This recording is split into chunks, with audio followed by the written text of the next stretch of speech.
السلام علیکم to all پیارے viewers and listeners, hope you all doing good. اچھا، اب نا کچھ ریڈرز کو مسئلہ رہنے لگا ہے کہ میں باقی رائٹرز کی طرح بنتی جا رہی ہوں، جیسے وہ ٹارگٹ پورا نہیں ہوتا تھا تو آپ کو ایپیسوڈ نہیں دیتی تھی، اب میں بھی ایسے کرنے لگی ہوں۔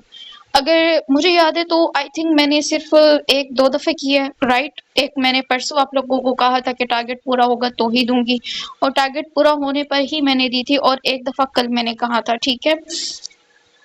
میں نے آپ لوگوں کو ایک سال دیکھا ہے، ٹھیک ہے؟ ایک سال آپ لوگوں نے مجھے دیکھا ہے کہ ٹارگٹ کتنی دفعہ پورا ہوتا تھا۔ 99% ٹارگٹ کبھی پورا ہوا ہی نہیں تھا، ٹھیک ہے؟ اور میں پھر بھی ڈیلی ایپیسوڈ دیتی تھی۔ میں کس کو دیکھ کے ڈیلی ایپیسوڈ دیتی تھی؟ سائلنٹ ریڈرز کو، ان کے لیے دیتی تھی کہ نہیں نہیں آپ چپ رہیں، میں پھر بھی آپ لوگوں کو ایپیسوڈ دے رہی ہوں۔ یہ ایکٹیو ریڈرز ہی ہوتے تھے نا، جنہوں نے سبسکرائب کیا ہوا ہے، لائک بھی کرتے ہیں، کمنٹس بھی کرتے ہیں۔ آپ لوگوں کا پیار ہی ہوتا تھا جس کو دیکھ کے میں ڈیلی بیس پہ آپ لوگوں کو ایپیسوڈ دے رہی ہوتی تھی۔ ایک سال میں نے آپ لوگوں کو دیکھا ہے، کیا آپ لوگ ایک ہفتہ مجھے نہیں دیکھ سکتے ہو کہ چلے ٹھیک ہے رائٹر نے ایک سال ہماری محبت میں ہمیں ڈیلی ایپیسوڈ دیا ہے، کبھی یہ نہیں کہا کہ نہیں نہیں سائلنٹ ریڈرز نہیں کر رہے تو میں ایپیسوڈ نہیں دوں گی۔ اب اگر ان کا اتنا بڑا لاس ہوا ہے، ٹھیک ہے، اور اس ٹائم پہ ان کو ایک اچھی موٹیویشن کی ضرورت ہے، تو ایک ہفتہ ہم لوگ صبر کر لیں۔ لیکن نہیں، اس میں بھی آپ لوگوں کی جو برداشت ہے وہ ایک ہی دن میں جواب دے گئی۔ پھر تو میری برداشت کو سلام ہے کہ ایک سال میں خود کو میں نے کنٹرول کیا ہے، اور میں باقی رائٹرز کی طرح نہیں بنی ہوں، اور میں بنوں گی بھی نہیں، ٹھیک ہے؟ میں بننا بھی نہیں چاہتی ان کے لیے۔ میرے لیے میرے وہ ریڈرز بہت بہت اہم ہیں جو مجھے بہت زیادہ پیار دیتے ہیں، ٹھیک ہے؟ ان کے لیے میں اب بھی ڈیلی بیس پہ ایپیسوڈ دوں گی۔ میں نے صرف یہ کہا تھا کہ جو لیول تھا نا اس چینل پہ، ایک دفعہ وہ لیول اس چینل پہ ہو جائے، ٹھیک ہے؟ یہی میرے لیے بہت بڑی موٹیویشن ہوگی، اور میں ڈیلی بیس پہ آپ لوگوں کو ایپیسوڈ دے دیا کروں گی۔ لیکن نہیں، آپ لوگوں سے ایک دن بھی برداشت نہیں ہوا ہے کہ یہ رائٹر کیوں ایسے کر رہی ہے باقی رائٹرز کی طرح۔ مجھے یوٹیوب پہ ابھی تک کوئی ایسی رائٹر نظر نہیں آئی ہے جو آپ لوگوں کو ڈیلی بیس پہ ایپیسوڈ دیتی ہو۔ اگر دیتی تو بہت اچھی بات ہے، لیکن جتنی میں نے رائٹرز دیکھی ہیں، کوئی بھی آپ کو ڈیلی ایپیسوڈ نہیں دیتی ہے۔ کوئی 3-4 دن بعد دے رہی ہے، کوئی ہفتے بعد دے رہی ہے، اور وہ بھی بنا انفارم کیے۔ انفارم تک کرنا وہ ضروری نہیں سمجھتی ہیں۔ میں تو آپ لوگوں کو پھر بھی انفارم کر دیتی ہوں کہ آج ایپیسوڈ آئے گی یا نہیں آئے گی۔ مہینے میں کوئی کبھی ایسا ہو جاتا ہے، کوئی ایمرجنسی آ جاتی ہے جس کی وجہ سے میں آپ لوگوں کو ایپیسوڈ نہیں دے پاتی۔ سو خدا رے اس چیز کا خیال کریں، ٹھیک ہے؟ کہ ایک رائٹر ہمارا اتنا خیال کر رہی ہے تو ہم بھی ان کا خیال کریں، ٹھیک ہے؟ اب ٹارگٹ میں نے یہاں پہ مینشن کر دیا ہے، چھوٹا ٹارگٹ ہے۔ ٹارگٹ چھوٹا اس لیے کیا ہے تاکہ ٹارگٹ جلدی جلدی کمپلیٹ ہوں اور ایپیسوڈ جلدی جلدی آئیں، اور آپ لوگ انجوائے کریں ہمارے اس ناول کو۔ باقی جو یہ ٹرن آیا ہے آج والے ایپیسوڈ کے بعد کہانی کے اندر، یہ لائک بور نہیں کرے گا آپ کو، ٹھیک ہے؟ مطلب یہ ایک بہت بڑا ٹویسٹ ہے اسٹوری میں۔ آپ کو آگے چل کے انشاءاللہ پتہ چلے گا کہ اس سے ہی کہانی ہماری کتنی خوبصورت ہوئی ہے۔ نہیں، یہ کیا کہہ رہی ہو تم؟ اس کی بات پر فروا بیگم کا دل گویا بند ہی ہو گیا تھا۔ انہوں نے تڑپ کر ارون کی جانب دیکھا، جس کا چہرہ سرخ تھا، آنکھیں اد کھلی تھی اور ہونٹ سوکھ چکے تھے۔ ارون، ارون اٹھو! انہوں نے زور سے اس کا چہرہ تھپتھپایا، لیکن کوئی فرق نہ پڑا۔ ارزم اسی طرح شل-ساکت کھڑا اسے دیکھ رہا تھا۔ ملالہ بھی اپنی جگہ ساکت تھی، وہ تو چند پل ہل ہی نہیں سکی تھی۔ ہر کسی پر ایک سکتہ سا طاری ہو گیا تھا۔ ارون! نہیں، ارون بچے، اٹھو! ارون اٹھو! وہ بری طرح سے کانپتے ہوئے اس کے چہرے پر ہاتھ پھیرتی اسے اٹھانے کی کوشش کرنے لگی۔ اپنے بچے کے چلے جانے کا سوچ کر ہی روح کیسے قبض ہوتی ہے۔ کوئی آج فروا بیگ سے پوچھتا کہ اسی وقت اس کے منہ سے سفید جھاگ نکلنے لگا، یہ دیکھ ارزم ایک ہی جست میں اس کے پاس بیٹھا اور ارون کا ہاتھ پکڑ کر اس کی نبض چیک کرنے لگا۔ فروا بیگم سرخ متورم آنکھوں میں ڈھیروں امید لیے اسے دیکھ رہی تھی، جیسے وہ اب کہہ دے گا کہ نہیں، وہ زندہ ہے، اسے کچھ نہیں ہوا۔ لیکن اس کی نبض بند تھی۔ ارزم نے ارون کے گلے پر 2 انگلیاں رکھ کر پھر سے کوشش کی، لیکن وہاں کچھ نہیں تھا۔ ارزم کی نگاہیں ٹرانس کی سی کیفیت میں ماروی کی جانب اٹھیں، چہرے پر بنا کوئی تاثر لیے پتھر کی مورت بنی اسے دیکھ رہی تھی۔ آنکھوں سے گرم سیال بالکل چپکے سے بہہ رہا تھا، دل گویا بند تھا۔ ارون سے زیادہ آج اسے ایسے دیکھ ارزم کا دل مٹھی میں آیا تھا۔ اس نے جلدی سے اپنی جیب سے موبائل نکالا اور ماس کا نمبر ڈائل کیا۔ ہیلو ماس، جلدی سے ڈاکٹر کو لے کر آؤ میرے ماموں کے گھر، جلدی، اسے حکم دیتے جلدی سے کال کٹ کی اور ماروی کی جانب دیکھنے لگا۔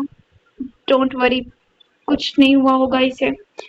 ماروی کے کندھے پر ہاتھ رکھ کر نرمی سے دلاسا دیتے عمر صاحب، جو وہیں پتھر بنے کھڑے تھے، اس بات پر سانس آج ان کی بھی رک گئی تھی۔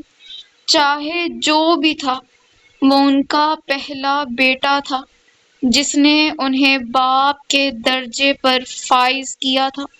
اس کے بارے میں ایسی بات سن کر ان کی دھڑکنیں رک چکی تھیں۔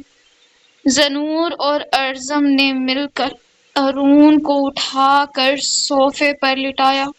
اس کا جسم پہلے سے زیادہ بھاری ہو گیا تھا، اسی سے زنور سمجھ چکا تھا۔ وہ خاموشی سے ارون کا چہرہ دیکھے گیا، اس کی رنگت پیلی پڑنے لگی تھی۔ فروا بیگم اس کے پاس بیٹھی مسلسل اسے اٹھانے کی کوشش کر رہی تھی۔ ملالہ خود جا کر ندا کے روم کا دروازہ کھول آئی۔ وہ کب سے پیٹتی اسے کھلوانے کی کوشش کر رہی تھی۔ لاؤنج میں آتے سامنے کا منظر دیکھ اس کے ہاتھ سے یحییٰ کی چھوٹی سی انگلی چھوٹ گئی۔ وہ منہ میں فیڈر لیے چھوٹے چھوٹے قدم اٹھاتا ہوا ارون کو دیکھ اس کی جانب بڑھنے لگا۔ بابا، اس کے منہ سے یہ لفظ نکلتے لاؤنج میں چھائی خاموشی میں گونجا۔ کوئی بھی سانس تک نہیں لے رہا تھا۔ وہ اسی طرح چھوٹے چھوٹے پیروں سے چل کر ارون کے پاس آ گیا اور اس کے منہ پر ہاتھ مارنے لگا۔ ایک ہاتھ میں فیڈر تھی اور دوسرے سے وہ اپنے باپ کو اٹھانے کی کوشش کر رہا تھا۔ سب یوں ہی شل ساخت کھڑے تھے جب معاذ اپنے ساتھ شہرام کو لے کر آیا۔ اس نے آتے اپنا بیگ ٹیبل پر رکھا اور ارون کو چیک کرنے لگا۔ فروا بیگم بے تابی سے اس کے چہرے کی جانب دیکھ رہی تھی۔ ان کی آنکھوں میں وہی آس، وہی امید تھی۔ شہرام نے اسے اچھے سے دیکھ کر ارزم کی جانب دیکھا اور سر نفی میں ہلا دیا۔ اسے یوں کرتے دیکھ زور کا دھچکا ارزم کے دل کو لگا تھا۔ لاؤنج میں فروا بیگم کی چیخیں سب کا دل دہلا گئی تھی۔ وہ ارون کے سینے پر ہاتھ رکھے پھوٹ پھوٹ کر رونے لگی تھی۔ ملالہ کی آنکھوں سے ایک طوفانی سیلاب ایک ساتھ امڈ کر باہر آتے اس کے رخسار پر بہنے لگا۔ ندا کو سمجھ نہیں آ رہی تھی کہ اس کی سانسیں کہاں اٹک گئی۔ اس کی رنگت سفید پڑ چکی تھی، دل بند ہو چکا تھا۔ اس کے سامنے اس کا شوہر اس فانی دنیا سے چلا گیا تھا۔ زنور نے آگے بڑھ کر اپنی ماں کو دونوں کندھوں سے تھام لیا۔ وہ ارون کی شرٹ پکڑے واپس سے اس پر جھکتی، چیخیں مار مار کر رو رہی تھی۔ زنور کا اپنا دل بند تھا، اس کی آنکھوں سے گرم سیال خاموشی سے بہہ رہا تھا۔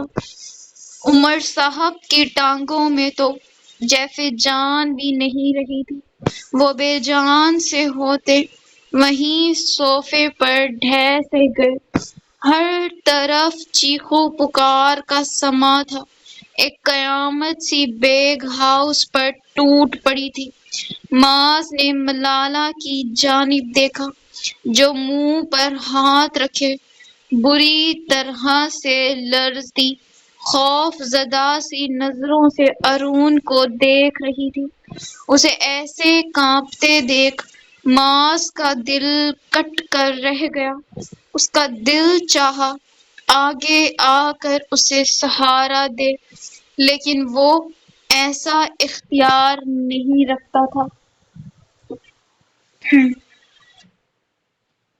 ملالہ کانپتی ہوئی خوف زدہ سی نظروں سے ارون کو ایسے دیکھے جا رہی تھی جیسے وہ اب اٹھ کر اس کا گلا دبا دے گا، اس کی جان لے لے گا۔ اس خوف میں لرزتے ہوئے اسے یہ بھی ہوش نہ رہا کہ ارزم قدیا کوٹ اس کے کندھوں سے سرک کر نیچے ڈھلک چکا ہے۔ یہ دیکھ معاذ دھیرے سے زنور کی جانب آیا اور اس کے کندھے پر ہاتھ رکھتے اس کا دھیان ملالہ کی جانب متوجہ کروایا۔ اس وقت اسے سب سے زیادہ زنور کی ہی ضرورت تھی۔ تم اسے سنبھال لو، میں دیکھتا ہوں خالہ کو، اس نے دھیمی نرم آواز میں اسے پیار سے سمجھایا۔ زنور سر اثبات میں ہلا کر دھیرے سے لڑکھڑا کر اٹھتا ہوا ملالہ کی جانب گیا۔ جب اس کی نظر بھی اس کے پھٹے ہوئے فراق پر گئی، یہ دیکھ اس کی آنکھیں بے اختیار پھیلیں۔ جہاں اس کی نظر گھومتی ہوئی ملالہ کی گردن پر گئی، اس کے بھائی نے جہاں وحشی انداز میں دانت گاڑے تھے، اس سے نکل کر خون وہیں جم چکا تھا۔ اتنی تکلیف کے بعد بھی وہ درد ظاہر نہیں کر رہی تھی، لیکن جس طرح وہ خوف زدہ خود میں ہی چھپنے کی کوشش کر رہی تھی، اسے ایسے دیکھ زنور کا اپنا دل کئی ٹکڑوں میں بٹ کر رہ گیا۔ اس نے ملالہ کا دوپٹہ اٹھا کر اس کے کندھوں پر ڈالا اور اسے اپنے ساتھ لگائے اپنے کمرے میں لے گیا۔ کمرے میں لاتے اسے کھڑا کر کر خود وارڈروب کی جانب گیا اور اس کے لیے نیا ڈریس نکال کر لایا، لیکن وہ اس سخت میں بھی نہیں تھی کہ اس وقت اپنا لباس ہی تبدیل کر سکے۔ وہ اسی طرح سے کانپتی ہوئی نیچے زمین کو تک رہی تھی۔ زنور نے جیسے ہی اس کا دوپٹہ ہلکا سا سرکایا، وہ ڈر کر بدکتی اسے یوں دیکھنے لگی جیسے اسے جانتی ہی نہ ہو کہ وہ کون ہے۔ وہ ذنور تھا، اس کے اس کا ملالہ کا ذنور، لیکن آج وہ اپنے حواس کھو بیٹھی تھی۔ چینج کر لو۔ ذنور نے دھیمی آواز میں بولتے اس کا دوپٹہ اتار کر بیڈ پر پھینکا اور اس کے فراک کو ریموو کرنے لگا۔ وہ وہ مر گیا؟ وہ ایسے پوچھ رہی تھی جیسے اب تک یقین نہ آیا ہو۔ کسی نے ذنور کا دل مٹھی میں لے کر زور سے بھینچ دیا تھا۔ ایک تکلیف کی لہر سی اس کے وجود میں دوڑ گئی۔ اس نے چہرہ دوسری جانب موڑ کر تکلیف کی شدت کو چھپانے کی ایک ناکام سی کوشش کی اور اپنے آنسو واپس سے پی لیے۔ اس نے میرے ساتھ یہاں، وہ اپنا لرزتا ہوا ہاتھ اپنی گردن پر رکھ گئی۔ ذنور اسے دوسرا فراک پہناتے ہوئے اس کی گردن کا وہ زخم دیکھنے لگا۔ یہاں اس نے مجھے بائٹ کی تھی، وہ میرے ساتھ، وہ اپنے حواسوں میں نہیں تھی۔ وہ کھل کر رونا چاہتی تھی، لیکن آج جیسے رویا بھی نہیں جا رہا تھا۔ اس کی چیخیں اندر ہی کہیں دب چکی تھی۔ ارون بیگ جاتے جاتے بھی اس کی چیخوں کا گلا گھونٹ گیا۔ میرے ساتھ وہ غلط کر رہا تھا، وہ کسی معصوم بچے کی طرح اسے بتا رہی تھی۔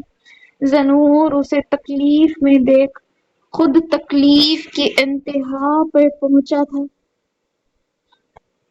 ایک طرف اس کا بڑا بھائی اس دنیا سے چلا گیا تھا اور دوسری جانب اس کی بیوی صدمے سے پاگل ہو رہی تھی۔ اس نے کبھی کوئی خوشی پوری نہیں دیکھی تھی۔ واقعی کچھ لوگ شاید صرف آزمائش کے لیے پیدا کیے جاتے ہیں۔ ذنور نے ملالہ کو اپنے سینے سے لگا لیا۔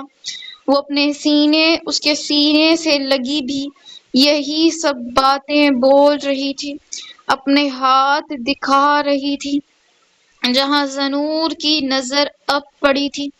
اس کی کانچ کی چوڑی ٹوٹ کر اس کی نازک سی کلائی میں ہی چبھ چکی تھی۔ ذنور کچھ نہیں بول پایا۔ تکلیف کی شدت کے باعث اس کا دل بند ہو رہا تھا۔ وہ ملالہ کو یوں ہی اپنے ساتھ لگائے بیڈ تک لے آیا اور اسے دھیرے سے لٹا کر اس کے اوپر کمفرٹر ڈالنے لگا۔ ذنور، آپ ان کو ڈانٹیں، انہوں نے مجھے یہاں بائٹ کی۔ وہ پھر سے اپنے زخم کو دکھاتی ہذیانی سے انداز میں بولی۔ ذنور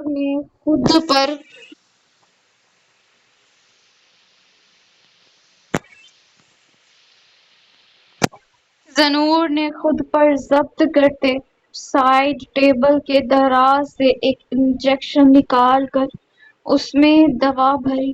ملالہ اس کا بازو تھامے ارون کی شکایتیں لگا رہی تھی۔ اپنی عزت کھونے کا صدمہ، اوپر سے اچانک اس شخص کی موت، اس کے دماغی توازن کو بری طرح سے افیکٹ کر گئی تھی۔ ذنور نے وہ دوا ملالہ کے ہاتھ کی رگ میں اتار دی، جس کے تھوڑی دیر بعد ہی اس پر ہلکی ہلکی نیم غنودگی چھانے لگی تھی۔ آپ اس کو ڈانٹیں گے نا؟ وہ معصومیت سے پوچھنے لگی۔ ذنور نے اس کے چہرے پر آئے بال پیچھے کرتے سر دھیرے سے اثبات میں ہلایا، اور یہاں اس کا دل گویا پھٹ چکا تھا۔ وہ چہرہ دوسری جانب موڑے تڑپ کر بے اختیار رو پڑا تھا۔ ملالہ اسی طرح ارون کی شکایتیں لگاتی لگاتی دھیرے دھیرے گہری نیند کی وادیوں میں جا گری۔ اس کے سوتے ہوئے ذنور نے جھک کر اس کے ماتھے پر بوسہ دیا اور اس کے اوپر کمفرٹر ٹھیک کرتے اٹھ کھڑا ہوا۔ کمرے میں مدھم مدھم سی روشنی کرتے وہ کمرے کا دروازہ کھلا چھوڑ کر باہر آ گیا۔ جانتا تھا اب ملالہ نہیں اٹھے گی، اسے اس وقت اس کی سخت ضرورت تھی، ورنہ وہ مزید اپنے حواس کھو دیتی۔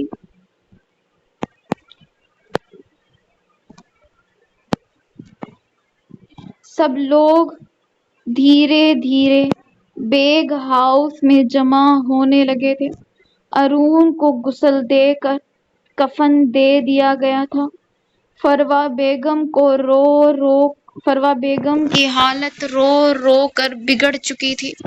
بار بار ان پر غشی کے دورے پڑ رہے تھے۔ ماحول بے حد گرم تھا، ہر آنکھ اشک بار تھی۔ سب کو روتے دیکھ یحییٰ بھی رونے لگا تھا، لیکن آج اسے اس کی ماں نہیں سنبھال سکی۔ وہ تو خود سب سے بیگانہ، سب کے بیچ پتھر کی مورت بنی بیٹھی تھی۔ اس کے سامنے اس کے شوہر کا جنازہ رکھا تھا، رات وہ اس کے پاس تھا اور اب اس کے سامنے بے جان لیٹا ہوا تھا۔ میرا بچہ! فروا بیگم کی چیخ پر کتنے ہی دل بند ہو گئے تھے۔ آفرین بیگم نے ماروی کو تلاش کیا۔ وہ چارپائی کے سرہانے زمین پر بت بنی بیٹھی تھی، آنکھیں بالکل خشک تھیں۔ اسے ایسے دیکھ وہ تڑپ کر اس کی جانب آئی اور اسے اپنے ساتھ لگا گئی۔ وہ اب بھی نہیں روئی، وہ تو سانس بھی نہ جانے کیسے لے رہی تھی۔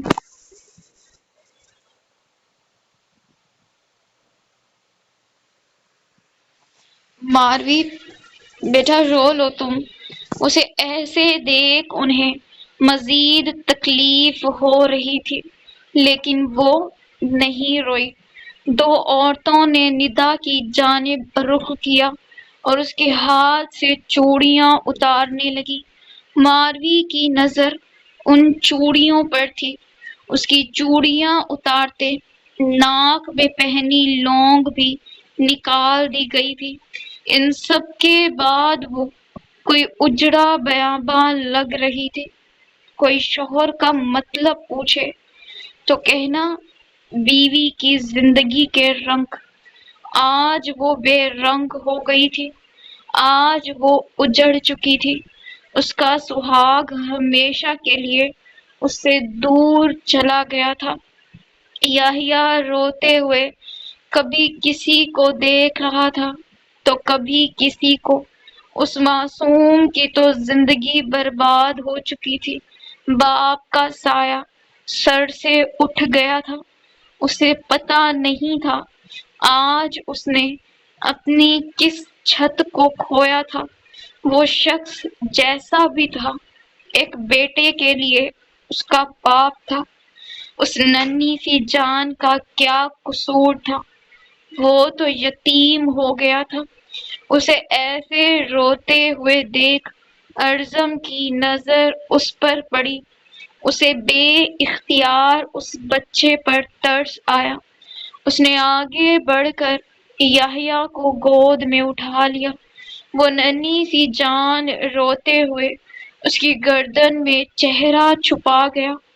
ارزم نے اس کی پیٹھ تھپ تھپاتے ہوئے اپنے ساتھ بھینچ لیا۔ وہ دور کھڑا کب سے ماروی کو ہی دیکھ رہا تھا، جو آج اس کی طرف دیکھ نہیں رہی تھی۔ وہ اور دیکھتی تو ایسے کہ ارزم کی روح ہی لرز اٹھتی۔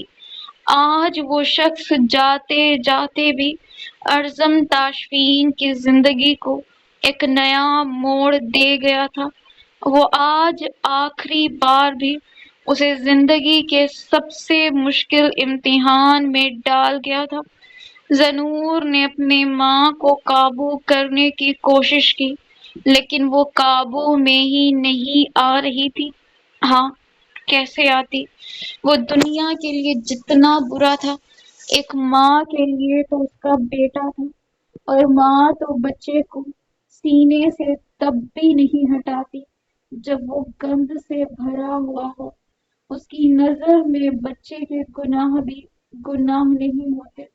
اس کا بس چلے تو وہ اپنے بچوں کے سارے گناہ اپنے سر لے کر اپنے رب سے کہے کہ میرے بچے کی سزا مجھے دے دے۔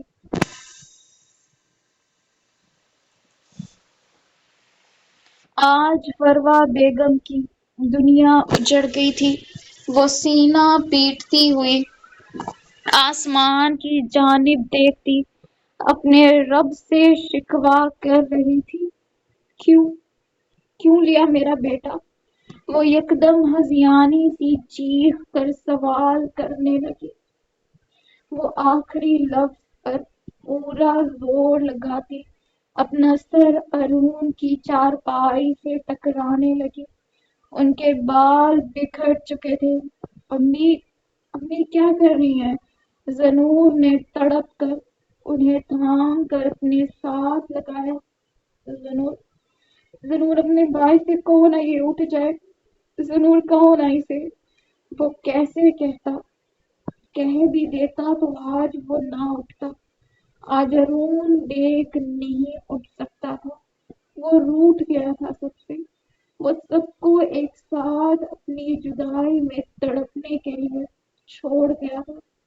کوئی اگر سمجھتا تو آج معاشرے کی سوچ نے ایک ماں باپ سے ان کا بچہ چھین لیا، ایک بہن سے اس کا بھائی چھین لیا، ایک بیوی سے اس کا شوہر اور ایک بیٹے سے اس کا باپ، سب بڑھ جاتے اپنی زندگی میں آ گئے، لیکن کوئی نہ بڑھ پاتا تو وہ تھا یحییٰ ارون بیگ۔ زندگی اس کی رک گئی تھی۔ بھری دنیا میں اکیلا وہ رہ گیا تھا۔ اٹھتا تو آج یہ ضرور کہتا،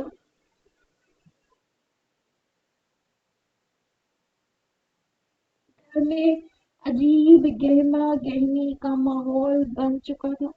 شام تک فروا بیگم کی وجہ سے جنازہ نہیں اٹھایا جا سکا تھا، لیکن اب اسے رکھا بھی نہیں جا سکتا تھا۔ وہ خدا کی چیز تھی، اسے واپس لوٹانی تھی۔ فروا بیگم کے چیخنے کے باوجود بھی 4 مرد آگے آ چکے تھے، جن میں زنور، معاذ، ارسل اور ارزم تھا۔ اس نے مڑ کر ماروی کو دیکھا اور جنازہ وہیں رکھ کر اس کی جانب آیا۔ وہ جا رہا ہے، دیکھ لو اسے۔ الفاظ کے اندر چھپا درد دل بند کر دینے کی سخت رکھتا تھا۔ ماروی کی شہد رنگ خشک آنکھیں اس کی جانب اٹھیں۔ وہ اس کے قریب کھڑا ماروی کو سر اٹھا کر اسے دیکھنا پڑ رہا تھا۔ ارزم نے اس کا ہاتھ دھیرے سے تھام لیا۔ ماروی نے ایک نظر اپنا ہاتھ اس کے ہاتھ پر رکھا اور نرمی سے پیچھے کر گئی۔ یہاں اس عمل پر ارزم کا دل بے اختیار بیٹھتا چلا گیا۔ میرے دیکھ لینے سے وہ واپس آ جائے گا؟ اس سوال پر چند پل ارزم سانس نہیں لے سکا تھا۔ اگر ایسے آخری بار دیکھنے سے جانے والے واپس آتے تو کتنی آنکھیں اب تک نکل چکی ہوتی۔ ارزم نہیں بول سکا کچھ، وہ خاموش کھڑا رہا۔ آخری بار سب کو ارون کا چہرہ دکھایا گیا۔ سفید کفن میں اس کا چہرہ پیلا دکھائی دے رہا تھا، کانوں اور ناک میں روئی ڈالی گئی تھی، آنکھیں اب بھی پوری بند نہیں ہوئی تھی۔ اس کے جانے کا سنتے ندا چیخ پڑی تھی، اس کا ضبط ٹوٹ گیا تھا۔ وہ اٹھ کر ارون کے جنازے سے لپٹ گئی، پورا وجود کانپ رہا تھا۔ وہ پھوٹ پھوٹ کر روتی، اسے لے جانے سے انکار کرنے لگی، یہ احساس کہ وہ ہمیشہ کے لیے اس سے دور جا رہا ہے۔ اب وہ اس کی آواز کبھی نہیں سن سکے گی، اس کا چہرہ کبھی نہیں دیکھ سکے گی۔ یہ احساس دل بند کر دینے والا تھا۔ عورتوں نے آگے بڑھ کر اسے پکڑ لیا، وہ اپنا آپ چھڑوا کر ارون کی جانب لپک رہی تھی۔ ارون، ارون مجھے چھوڑ کر مت جاؤ ارون! چیختی ہوئی وہ ان عورتوں سے اپنا آپ چھڑوانے لگی۔ آنکھوں سے آنسوؤں کا سیلاب امڈ کر باہر آ رہا تھا، بال بکھر چکے تھے، وہ بیوہ ہو گئی تھی۔ ارون، میں نہیں رہ سکتی تمہارے بغیر ارون، پلیز! یہاں وہ رو رہی تھی، وہاں یحییٰ عمر صاحب کی گود میں بابا بابا کرتا ہچکیوں میں رو رہا تھا۔ اسے نہیں پتا تھا اس کا باپ اس سے ہمیشہ کے لیے دور جا رہا ہے یا دور جا چکا ہے۔ ہمارے بیٹے کا سوچو ارون! ارون تم سن رہے ہو؟ چھوڑو مجھے، میں نہیں جانے دوں گی تمہیں ارون! نہیں، وہ میرا ارون ہے ارون، مت جاؤ! وہ ہذیانی ہوتی چیخ رہی تھی۔ اس کے سامنے اس کے شوہر کا جنازہ اٹھایا جا رہا تھا، وہ جا رہا تھا سب سے دور۔ ارون ہمیں چھوڑ کر مت جاؤ، ارون رک جاؤ! وہ پاگل ہوتی بے جان سے خود کو چھڑواتی زمین پر بیٹھتی چلی گئی۔ وہ چیخ رہی تھی اور دل لوگوں کے پھٹ رہے تھے۔ صبر کرو بیٹا، ایک عورت اسے خود سے لگاتی حوصلہ دینے لگی۔ آج کوئی حوصلہ اسے اس کا سہاگ نہیں لوٹا سکتا تھا، ایک بچے کو اس کا باپ نہیں لوٹا سکتا تھا۔ ہم جیسے خار نما لوگ دنیا سے تو کیا چلے گئے، رو رہے ہیں اب یہ پھول ہاتھوں میں تتلیاں لے کر۔ جنازہ گھر سے نکل چکا تھا، ایک کوہرام سا گھر میں برپا ہو گیا تھا۔ فروا بیگم بے ہوش ہو گئی تھی، کچھ عورتیں انہیں سنبھال رہی تھی، کچھ ندا کو جو پاگل ہو رہی تھی، وہ اپنے حواس کھو رہی تھی یا کھو چکی تھی۔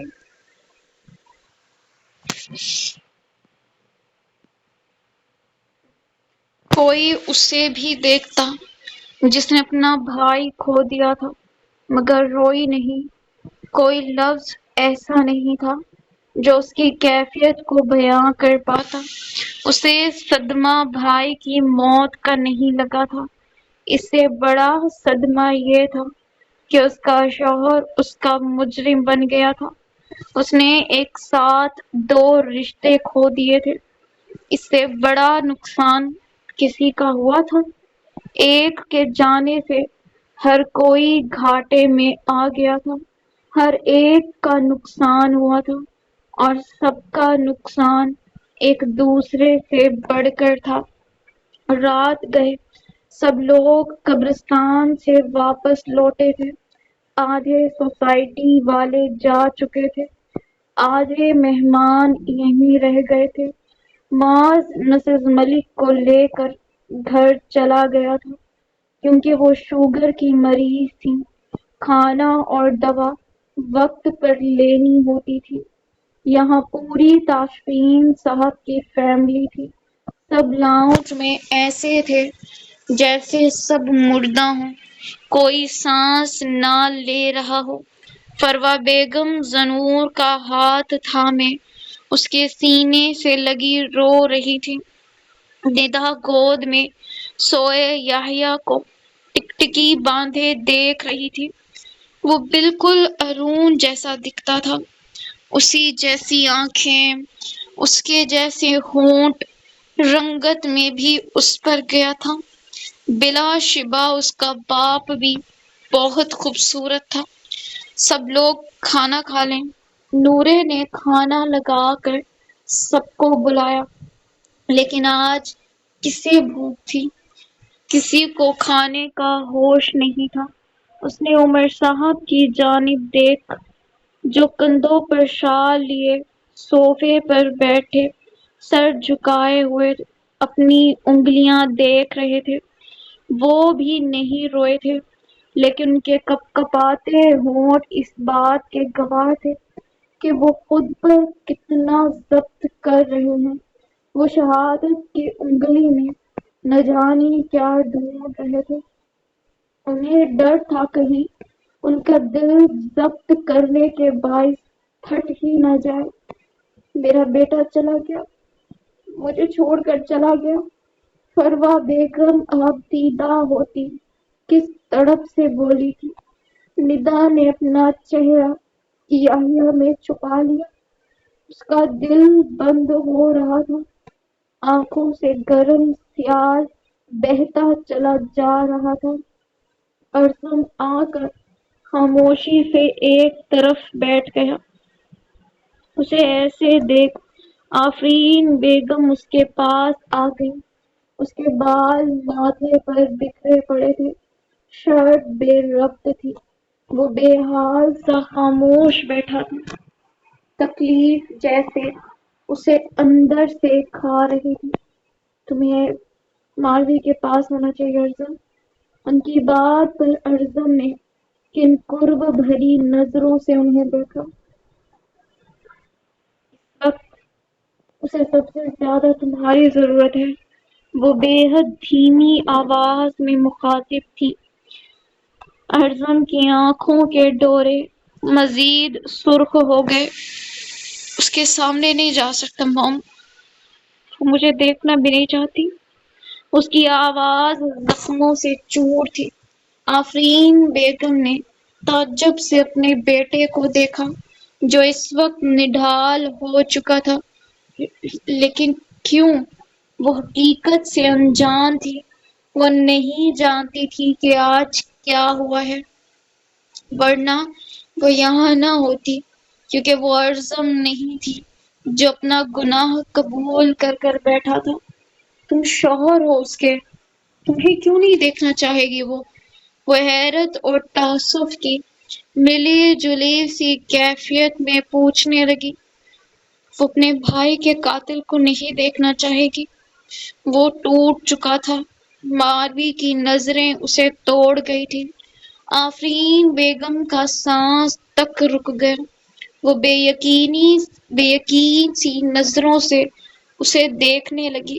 ارزم نے دھیرے سے سر ان کے کندھے پر ٹکا لیا، تب آنکھوں کی نمی ایک ساتھ موتی بن کر اس کی آنکھوں کی باڑ توڑتی ناک کی سیدھ میں بہہ نکلی تھی۔ رات کے 2 بج رہے تھے، لیکن سب لوگ اب تک لاؤنج میں بیٹھے تھے۔ فروا بیگم وہیں زنور کا بازو تھام کر سو گئی تھی۔ سوتے ہوئے بھی ان کے منہ سے سسکیاں برآمد ہو رہی تھی۔ عمر صاحب اسی پوزیشن میں بیٹھے تھے۔ تاشفین صاحب بھی ان کے پاس بیٹھے انہیں حوصلہ دیتے رہے تھے، لیکن وہ تو پتھر کی مورت بن چکے تھے۔ آفرین بیگم نے انہیں اشارہ کر کر اپنے پاس بلایا اور وہ خود نہیں اٹھ سکی کیونکہ ارزم کا سر ان کے کندھے پر تھا۔ وہ اٹھ کر ان کے پاس آئے۔ آپ عمر بھائی کو بھیج دیں ماروی کے پاس، وہ اکیلی ہے کمرے میں۔ اس حالت میں زیادہ سٹریس لینا اس کے بچے کے لیے خطرناک ثابت ہو سکتا ہے۔ ان کی بات پر ارزم نے بے ساختہ سر اٹھا کر انہیں دیکھا۔ اس بات پر اس کا دل جیسے کسی نے مٹھی میں لے کر مسل دیا تھا۔ تاشفین صاحب واپس چلے گئے اور جا کر عمر صاحب سے کچھ کہنے لگے۔ یقیناً ماروی کے پاس جانے کا کہہ رہے ہوں گے۔ ایسا ہو سکتا ہے۔ وہ خوف زدہ تھا اس ننھی سی جان کو کھونے سے جو ابھی اس کی گود میں آئی بھی نہیں تھی۔ وہ روئی نہیں ہے، اور تکلیف جب حد سے سوا ہو اور انسان اسے آنسوؤں کے ذریعے نہ نکالے تو وہ اندر رہ کر ناسور بن جاتی ہے۔ انسان دھیرے دھیرے ختم ہونے لگتا ہے۔ تو ایسے میں سب سے پہلے تمہارا بچہ اس تکلیف کی زد میں آئے گا۔ ان کی بات پر ارزم کے چہرے کی رنگت پھک پڑ گئی۔ اس کی آنکھوں میں کرچیاں سی بھرنے لگی۔ یہ بات کرتے ہوئے تکلیف مسز تاشفین کو بھی ہوئی تھی، لیکن بیٹے کو دیکھ وہ خود پر ضبط کر گئی تھی۔ اپنا بچہ نہیں کھو سکتا موم، وہ ہماری محبت کی نشانی ہے۔ وہ شدید تکلیف میں مبتلا ہوا۔ اس کے بکھرے انداز پر آفرین بیگم کا دل مٹھی میں آ گیا تھا۔ ہاں، اس وقت وہی نشانی ان دونوں کو ایک ساتھ رکھ سکتی تھی۔ وہ اس مشکل وقت میں ان دونوں کو جوڑے رکھنے کی مضبوط کڑی تھی۔ اگر وہی ٹوٹ جاتی تو ان کا رشتہ کون سا موڑ اختیار کر لیتا، یہ وہ خود کیا کوئی بھی نہیں جانتا تھا۔ لیکن ایک بات طے تھی، وہ ارزم تاشفین آفریدی تھا، اپنی محبت کو دوسری بار نہیں کھو سکتا تھا۔ کمرہ گہری تاریکی میں ڈوبا ہوا تھا۔ دروازہ کھلتے باہر کی روشنی چھنک کر اندر آنے لگی۔ عمر صاحب نے اندر آتے سوئچ بورڈ پر ہاتھ مار کر لائٹس آن کی۔ پورا کمرہ پل میں روشنی میں نہا گیا۔ ماروی سامنے ہی بیک گراؤنڈ سے تکیوں کی لائن لگائے ان سے ٹیک لگا کر بیٹھی تھی، جب اچانک روشنی سے پورا کمرہ روشن ہوا۔ یہی روشنی جیسے اس کی آنکھوں میں پڑنے لگی تھی۔ اس نے اپنی آنکھوں کے سامنے ہاتھ رکھ لیا۔ عمر صاحب اسے یوں بیٹھے دیکھ بوجھل سی چال چلتے ہوئے اس کے پاس آئے۔ وہ تھوڑی سی آنکھیں کھول کر سامنے اپنے باپ کو دیکھ ٹھیک سے ہو کر بیٹھ گئی۔ آنکھیں سوجی ہوئی تھی، ناک سرخ ہو چکی تھی۔ یقیناً وہ رو رہی تھی۔ اپنے باپ کو دیکھ جلدی سے اپنے آنسو صاف کر لیے۔ عمر صاحب اس کے پاس بیٹھ کر اس کا چہرہ دیکھنے لگے۔ وہ الٹی پلٹی مارے سر جھکائے بیٹھی ہوئی تھی۔ کتنی ہی دیر کمرے میں خاموشی رہی، نہ وہ کچھ بولے نہ ماروی کچھ بولی۔ پھر عمر صاحب نے وہی شہادت کی انگلی اٹھا لی اور اسے دیکھنے لگے۔ یہ انگلی۔ ماروی نے ان کی انگلی دیکھی۔ یہ پکڑ کر اسے چلنا سکھایا تھا میں نے۔ ان کی بات پر گرم سیال تیزی سے بہتا ماروی کے رخسار کو تر کر گیا۔ ان کی بات اس کی گویا روح تک کھینچ گئی۔ ایسی تڑپ تھی ان کے انداز میں۔ اس انگلی نے کبھی اسے گرنے نہیں دیا تھا، اور آج اس پورے ہاتھ سے بھی اسے سہارا نہ دیا کہ ان کے منہ سے بے ساختہ سسکی برآمد ہوئی۔ ماروی کا دل پھٹنے کے قریب ہوا تھا۔ وہ رو پڑے تھے، وہ توڑ گئے تھے اپنا ضبط، ان کے بوڑھے ہاتھ کانپنے لگے تھے۔ ماروی نے تڑپ کر ان کا ہاتھ تھام لیا۔ ماں باپ بڑھاپے میں چلے جائیں تو اولاد صبر کر جاتی ہے، لیکن اگر ان کے بڑھاپے میں جوان اولاد چلی جائے تو وہ ماں باپ تو جیتے جی مر جاتے ہیں۔ ابھی تو وہ بھی جوان تھا، اس نے بھی دنیا دیکھنی تھی۔ 25 سال عمر کافی نہیں ہوتی دنیا دیکھنے کے لیے۔ یہ تو ہنسی خوشی کے دن ہوتے ہیں، اور وہ انہی دنوں میں اپنی بیوی اور بیٹے کو رلا گیا تھا۔ بابا، ان کو ایسے روتے دیکھ ماروی ان کے کندھے سے لگ گئی۔ عمر صاحب نے اپنا کانپتا ہوا جھریوں والا ہاتھ اس کے سر پر رکھا اور اپنا چہرہ بھی اس کے سر پر ٹکا لیا۔ وہ پھوٹ پھوٹ کر رو پڑے تھے۔ میں نے مار دیا اپنے بیٹے کو، مار دیا میں نے۔ ان کی آواز کانپ رہی تھی۔ وہ خود پر ضبط کر سکتی تھی، لیکن باپ کو روتے ہوئے دیکھنے کی ہمت کسی اولاد میں نہیں ہوتی۔ میرا ایک غلط فیصلہ میرا بیٹا چھین گیا مجھ سے۔ میں ناراض تھا اس سے۔ انہیں ارون کی آواز اپنی سماعتوں میں گونجتی ہوئی محسوس ہوئی۔ چلا جاؤں گا بابا، بس ایک بار ان محبت بھری نظروں سے دیکھ لیں۔ میں ہی دیکھا تھا انہوں نے۔ وہ باپ کی ایک محبت بھری نگاہ کی خواہش لیے اس دنیا سے چلا گیا تھا۔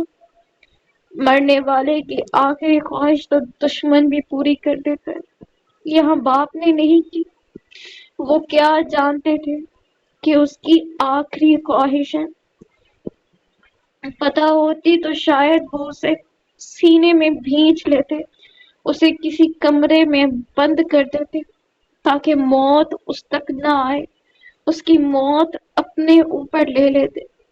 کوئی باپ جتنا مرضی ناراض ہو جائے، لیکن کبھی اولاد کو مرتے نہیں دیکھ سکتا۔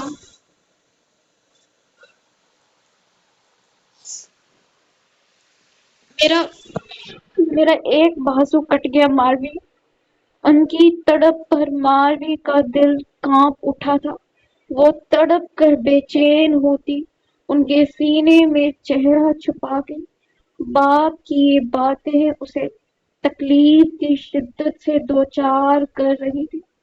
میرا بیٹا چلا گیا ماروی، میرا بیٹا چلا گیا۔ وہ زاروں کے تار رونے لگے۔ ماروی مزید تڑپ اٹھی تھی۔ اسے ایک بار بلا دو، میں اسے اپنے سینے سے لگا لوں گا، اسے جی بھر کر محبت بھری نگاہوں سے دیکھوں گا، بس ایک بار۔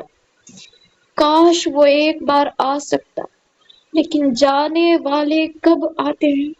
ان کی تو بس یادیں رہ جاتی ہیں، پیچھے رہ جانے والوں کو تڑپانے کے لیے۔ کس نے سوچا تھا ارون جیسا شخص اتنے لوگوں کی دنیا اجاڑ جائے گا؟ لیکن وہ یہ کام کر گیا تھا۔ وہ اپنی ماں کے کندھے پر سر ٹکائے ہی بیٹھا تھا، آنکھیں ایک غیر مرئی نقطے پر جمی تھیں۔ عرضی، انہوں نے اس کے چہرے پر ہاتھ رکھتے اسے پکارا، لیکن اس کی جانب سے کوئی جواب نہ ملا۔ تمہیں ماروی کے پاس ہونا چاہیے۔ انہیں دونوں کی فکر تھی۔ آج جو چاہے ہوا، لیکن دونوں کا دور رہنا زیادہ تکلیف کا سبب بن سکتا تھا، اور بن بھی رہا تھا۔ اسے تمہاری ضرورت ہے بیٹا، جاؤ اس کے پاس۔ وہ بے حد دھیمی محبت بھری آواز میں اسے اٹھا رہی تھی، لیکن وہ بجائے اٹھنے کے چہرہ موڑ گیا اور اپنی ماں پر وہ تکلیف ظاہر نہیں کرنا چاہتا تھا۔ ویورز، یہ تھی آج کی ایپیسوڈ، اور میں چاہتی ہوں کہ یہ والی ایپیسوڈ ود ساؤنڈ فیل کیسا آ رہا ہے اس ایپیسوڈ کے اوپر، وہ میں چاہتی ہوں کہ آپ لوگوں کو آئے۔ دیٹس وائی یہی ایپیسوڈ میں کوشش کروں گی ٹک ٹاک کے اوپر بھی دوں، ٹھیک ہے؟ وہاں آپ نے ضرور اس کو ریڈ کرنا ہے تاکہ اصل فیل آئے آج والی ایپیسوڈ پڑھ کے کیا دل کی کیفیت ہے۔ اور میں نے کہا تھا یہ ایک بڑا ٹویسٹ ہے کہانی کے اندر، ٹھیک ہے؟ تو صبر رکھیے گا، ٹیک کیئر، اللہ حافظ۔